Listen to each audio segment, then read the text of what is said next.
I go by the name Dr. Fragger, the mobile tutor. I'm mobile because I go from schools to schools to explicate nitty-gritties in English language to students to the end that we acquaint them and have a familiar understanding.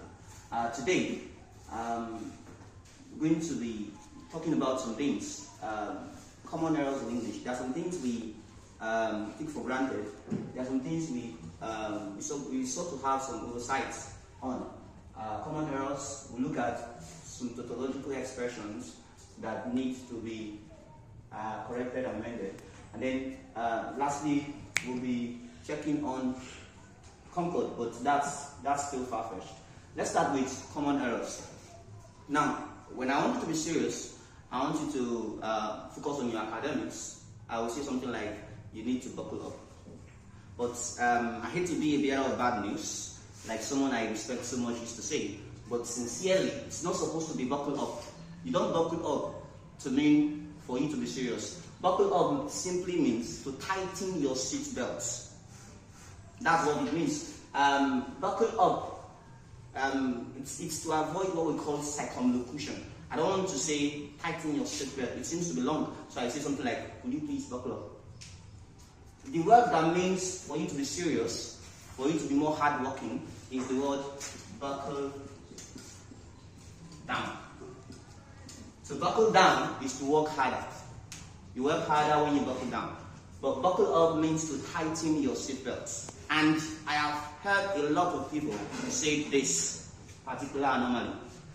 Alright. Secondly, we'll be looking at all hands must be on decks. All hands must be on decks. Needs to be amended here. The word is not decks. It is supposed to be deck. D-E-C-K. It's not decks, it's deck. Now, this particular idiomatic expression is has a novel origin. The word hence, it's synecdoche. It means all hands. For instance, if there are 10 people in a meeting, I could say we have 20 hands.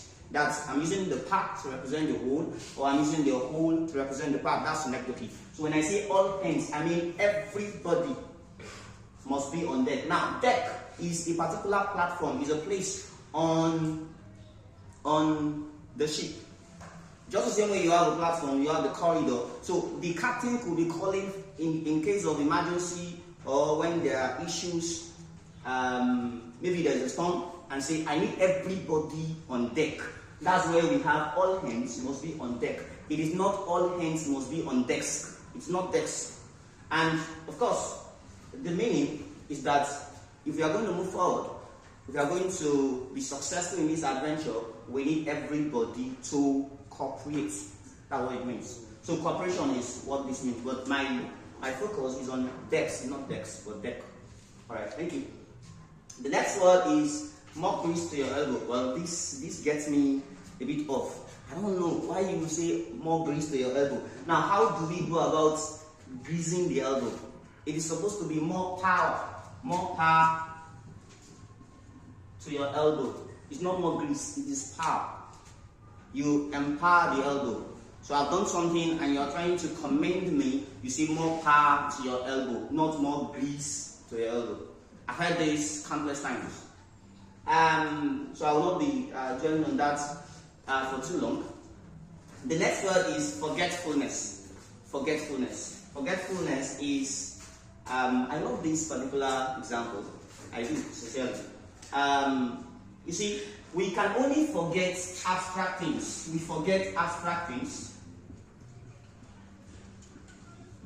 but we leave concrete things. So it is wrong for you to say, okay, by abstract, I mean things we can't see, we can't touch. That's abstract. So, for instance, you could say, I forgot your name. I forgot the definition of diffusion. That's abstract things. But when you want to use concrete, you say, I left my book at home.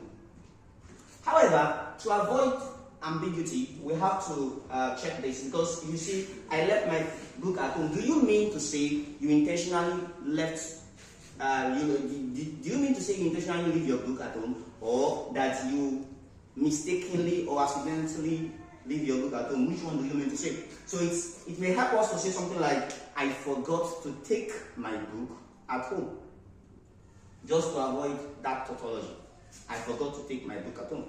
So let me come again. You use forgot or forgetfulness or forget for abstract things, while you use leave for concrete things. Okay, so that's basically all I want to do on common errors, things we tend to find amusing. The next thing I want to explain this afternoon is tautology. Well, what is tautology? Tautology simply means unnecessary repetition. Why should you repeat what doesn't have to be repeated? Now let's look at this. Raise up your hands. When I say raise, what does raise mean? Raise means for you to, if I say raise up your hands, it's tautological, because the moment you hear raise, you are likely to lift your hands, because raise already encapsulates up in itself. So why do you have to say raise up? Why don't you just say raise your hands? Why can't you just say raise your hands? Do we raise the hands down in the first place? We never raise the hands down. The hands are always going up when we mention raise your hands. So why say raise up your hands? It's tautological. Of course, you can put down your hands, because there are a lot of places you can decide to put your hands. You can put it down, you can put it sideways. So down is fine, but raise up is not. Then the next word is, could you please reverse back? The word reverse means to go back. That's what reverse means. It means to go back. So when you now say reverse back, you are saying, could you please go back? It is wrong to say go back. That's the same thing people say when they say I'm heading to GTB Bank. GTB Bank. You are heading to Guarantee Trust Bank. That's tautological. So why don't you just say I'm heading to GT Bank, or you say I'm heading to GTB? Alright. So the last one is, we had a night vigil last week. For this particular example, it's common among Christians. Night vigil. The word vigil means to keep awake, especially in the night. To keep awake, especially in the night. So when you now say we had a night vigil, do you have vigil in the daytime? The only reason why you are going to be using an adjective like this, like night, to qualify the vigil, is if it's possible to have vigil in the daytime, which is not. So why don't we just have nothing to do with night and say we had a vigil last week? We had a vigil last week. So on common errors and tautology, that will go. So the third aspect of this course is concord, which is also known as agreement. It has to do with the relationship that exists between and among the components of a sentence. When I say between, I mean times when we have only two components of a sentence in relationship. And when I say among, I mean when we have more than two. Rules of concord, we have 24 rules of concord actually, we do. We'll be taking the first one, which is the subject-verb agreement. This rule states that when the subject is singular, the verb should be singular. When the subject is plural, the verb should be plural. Now, what makes up the subject? The subject is made up of either a noun or a pronoun. Now, we know that literally we add s to nouns to make them plural. We add s to verbs to make them singular. Now, I would like you to look at this table. Here you have a singular boy. The plural becomes boys. We add s to it. But what you have in verb is that the singular takes s, while the plural does not. This is where a lot of us have issues. We say the boy sing well. It is wrong. It is supposed to be the boy sings. Because the boy is singular, it takes a singular verb. However, the singular verb has to take an s.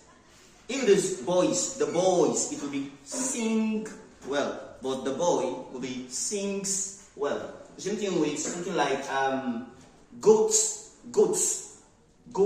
eat grass. Goats is plural. The verb will not have an s, and then it goes like that. But if it's supposed to, if it is the goat, that's singular, then we are going to have eats grass.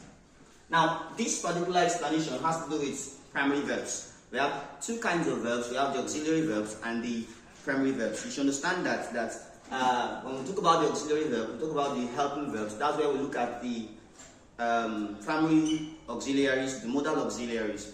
That's not what I'm looking into. I'm looking at the primary verbs, the lexical verbs. That's the doing verbs, because a verb can do and a verb can also show the state of being. Alright, so basically that is about the first rule of Concord. Now, adding something very significant to our explanation today is the addendum. Do, does, did. I used to say this and I hate it. I used to say a long time ago, I hope you did slept well.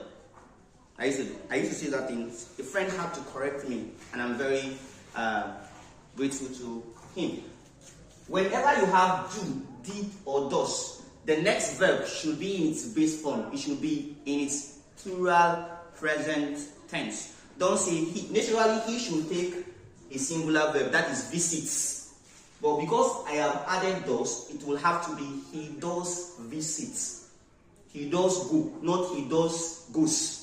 You cannot have the go having an S at the back. So when we have do, did, or does, we have the verb coming after them being in their base form. Okay? So basically, that's the explanation. So today we've been able to look at common errors. We're looking to look at tautology, and the last thing we looked at is Concord, under which I added an addendum of the exploration of do, does, thing. Thank you. God bless you.